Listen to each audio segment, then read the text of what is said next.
Всем привет! Как я и обещала, я дописала свою картину с котами. Сегодня хочу представить на ваш суд готовую законченную работу. Еще раз хочу показать вам коробочку, упаковочку. Выглядит она вот так. Фирма называется Dreamworld. Коробка, оформление коробки для меня новое, то есть это не Менглей, это не Хобарт и так далее. Ну вот какая-то фирма. Анонсировала я вот эту картину. Вот она. И теперь могу рассказать, как продвигалась моя работа. В комплект входил холст, натянутый на подрамник, размер 40 на 40, то есть это квадратная картина. 3 кисточки. Кисточки немного были жесткие, чем Менглей, но абсолютно тех же размеров, тех же вот тонкая, чуть потолще и совсем толстая кисточка. Но щетинка была потверже, но писалась ими очень хорошо. И в принципе они у меня остались вот до сих пор. Тут около меня мольберт, то есть вот эти кисточки. Я могу вам показать. Вот они. Вот я исписала всю работу, и вот так вот они у меня сейчас выглядят. То есть, в принципе, я могу еще вовсю их использовать для написания какой-либо другой работы, какого-либо другого холста.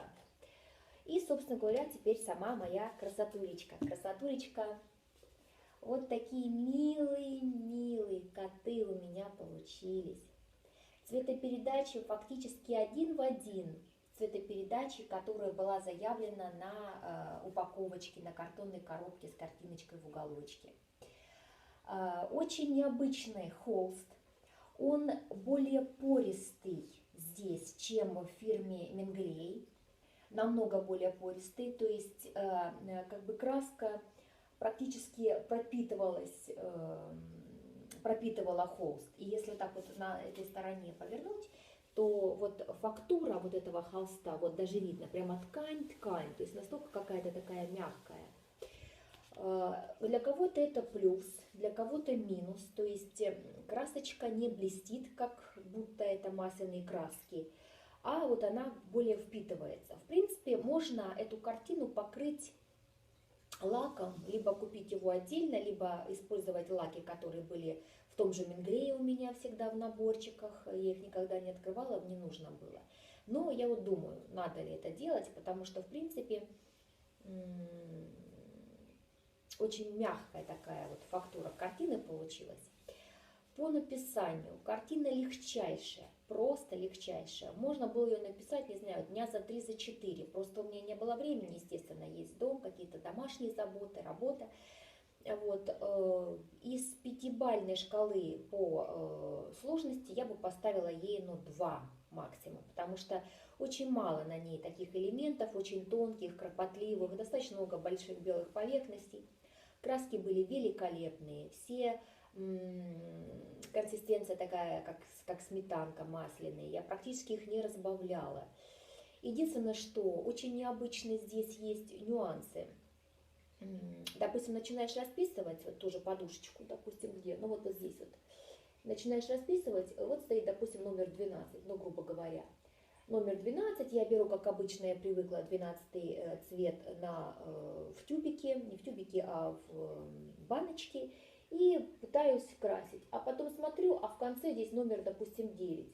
То есть получается, что в какой-то есть такие моменты, где 12 переходит в 9. Нужно это иметь в виду, чтобы просто не закрасить тот цвет ненужным участком. Ну вот у меня такое получилось, когда я сообразила, что это такое, я просто потом перекрасила. То есть краски настолько шикарные, они просто прекрасно перекрашивают испорченные или не те цвета.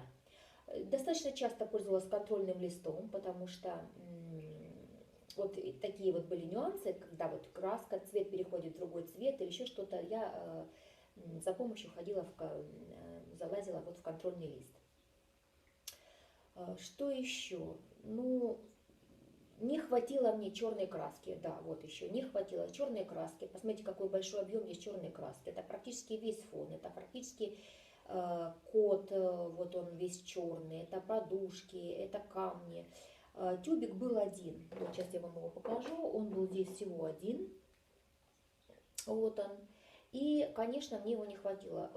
Я использовала цвет, который остался после другой моей работы. По-моему, после синичек сирени, по-моему, как раз осталось у меня. Я очень была довольна, что вот краска осталась. Я чуть-чуть разбавила водичкой, и у меня все получилось.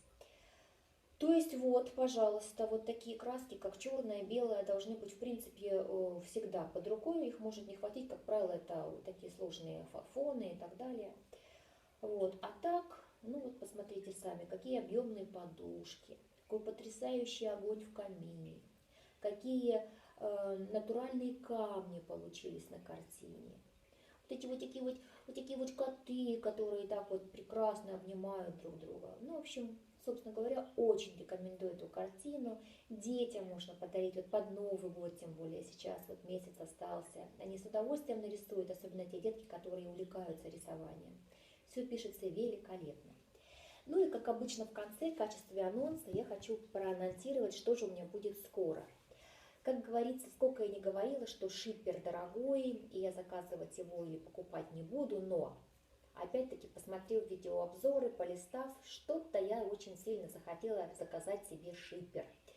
Посмотреть, как работается именно с картоном, на картоне. И что это такое, который, немецкая фирма, которая рекомендуется всем начинающим, прекрасно ложится краска и все прочее. Вот заказала я такую себе картину, причем сразу заказала я триптих, называется он «Осень». Можете пока вот я до следующего встречи со мной на видео, можете посмотреть, что это такое. Когда я получу, я обязательно покажу, как она пришла, чем отличается упаковка шиппера от упаковки того же Менглея и так далее. Вот, то есть с чем я работала. И все-таки посмотрю, как же ложится краска вот у европейских производителей, нежели чем у немецких. Поэтому, нежели чем у китайских. Поэтому, пожалуйста, оставайтесь со мной, общайтесь со мной, пишите комментарии. И до скорой встречи. Всем пока-пока. С вами была Оксана. Пока.